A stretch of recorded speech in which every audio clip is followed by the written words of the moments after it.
Hi everyone, #1 Marmaduke fan here. I am traveling and I've got an idea and I can't wait to talk about it. So this was originally going to be podcast format with nice drawings floating in front of the screen as I talk, but I actually have never done drawings for this idea, so I'm just going to draw while I talk about it. So pretty much like a lot of my videos, I'm taking a little inspiration from Diversity in Comics. We all call him our boy Zach as a joke, but one of the things the Diversity in Comics channel does is he'll talk about his pitch for a comic, and then he uses his Patreon to actually hire artists to make some of those ideas happen.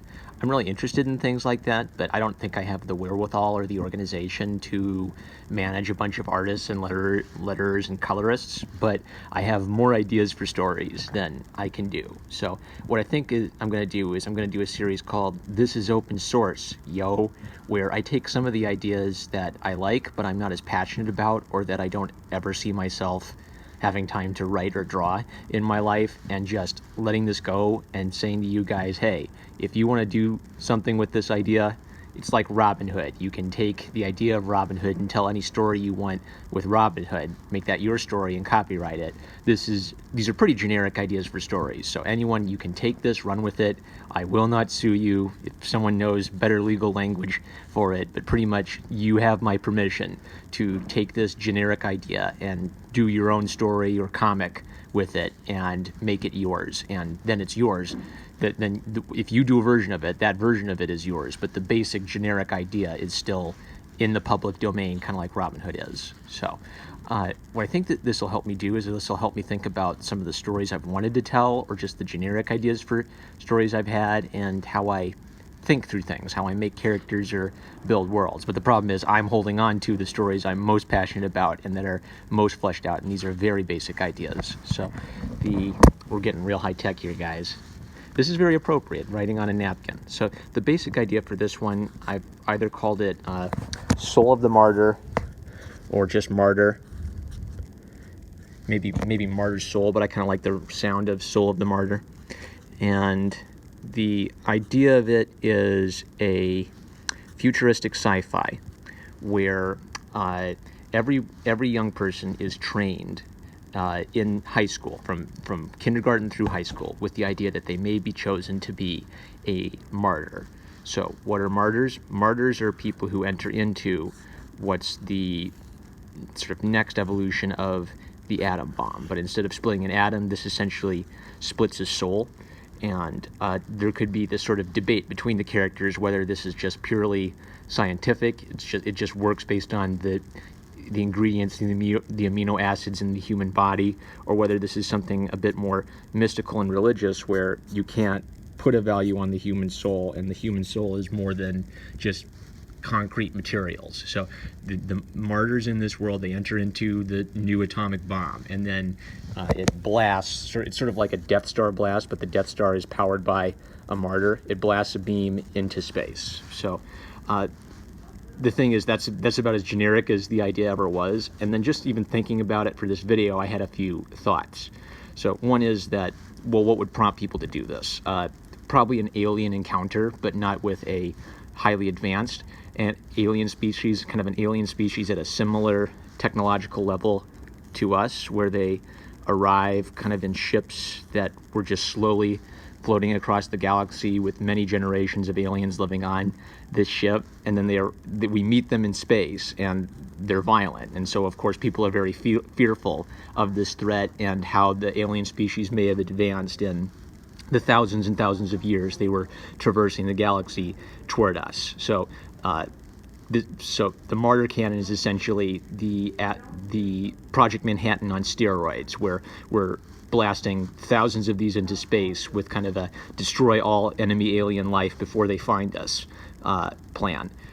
One idea I had is that at one point they tried experimenting it by blasting Pluto, and the explosion very nearly destroyed Earth. So they know it's very potent and has the potential to destroy planets or galaxies, and therefore they're aiming it into space. And I don't know. That's the thing about a sci-fi fantasy is you could come up with some sort of sci-fi explanation for why this is reasonable or cool, but I don't have the sci-fi wherewithal to try that. So what I'm really interested in is some of the implications this would have on normal people. So imagine you're a high school student, and it's not just expected for you to register for the military, but it's considered there's a likely shot that you could be chosen as a martyr. It's not just like being picked for the lottery. There's maybe a 1 in 100 shot that you'll be chosen as a martyr because they're just firing one of these blasts off every single day into space.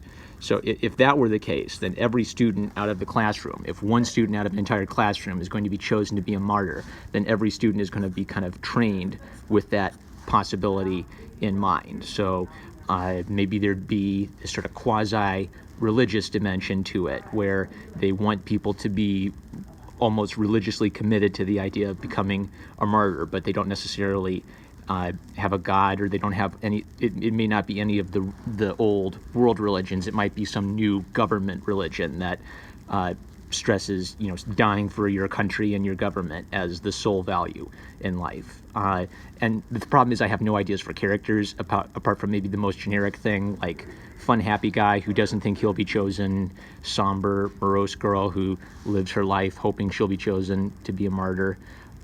And that's it. Then, what I got excited about is, as I was thinking about this, I thought, well, how would I end it? Would it just end with one or two of the characters becoming martyrs and that's it? It's a sad ending. And then I got an idea for an ending, which would actually change this whole thing. So you could have an ending where, the two fall in love, and then they go into the martyr cannon together, and then they blast off into space, and then they arrive on the alien planet.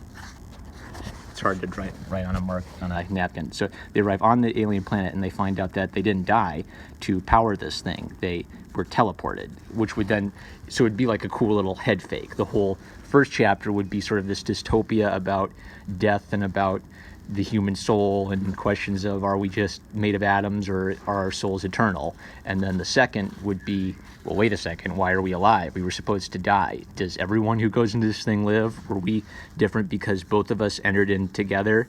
But then it could be sort of like a cool John Carter of Mars story where they're trying to survive on a strange and fantastical alien world. And then those questions could be answered later as the scope of the galaxy gets bigger and bigger. So since this is an open source, you could find your own answers to those kinds of questions, but my idea is that the martyr canon was always a lie. So the martyr canon was a lie. The government told people to say, well, there's aliens. We need to spend billions of dollars to annihilate the alien menace. But it was never a martyr canon. It was a teleportation device where the government thought, well, we'd never be able to convince people to let us spend billions of dollars just to send people to these worlds as representatives. But if we told people that we're fighting an alien menace, they'd fund it, and then we could send representatives to these worlds. So it's more like these kids are being prepared to be evangelists, but then, which I think is kind of a cool head fake idea as an end for the story, but it's a head fake idea which kind of changes the whole tone of the world. So if they're evangelists, May I have your attention, please? No, you may not. Limited quantities of liquids, gels, aerosols, and lotions Uh-oh. may be taken into the boarding area and placed in your carry-on luggage. Additional security checks will be required. If you have any questions, please I'm a check bad with your boy. air carrier or TSA. All right. So anyway, so if the government is sending these people to these other planets, what are they evangelizing? Could there be like this secret Christian sect in the government that wants to send evangelists to these planets to spread the gospel? Is it some weird new religion that doesn't exist in our world yet? So that's the big fat questions I have. And since this is open source, you could play around with some of those ideas yourself. But I like the idea of starting out as this sort of somber sci-fi world, and then it becoming a bit more of a John Carter of Mars, Edgar Rice Burroughs adventure fantasy world, where some of those questions might come up later. So once again, this is a completely open source idea. I have no idea for characters. I have no ideas for the alien world. I just have this most generic of ideas, and you can do with this whatever you will.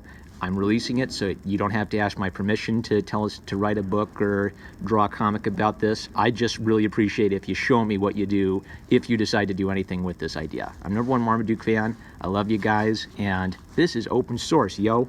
Bye-bye.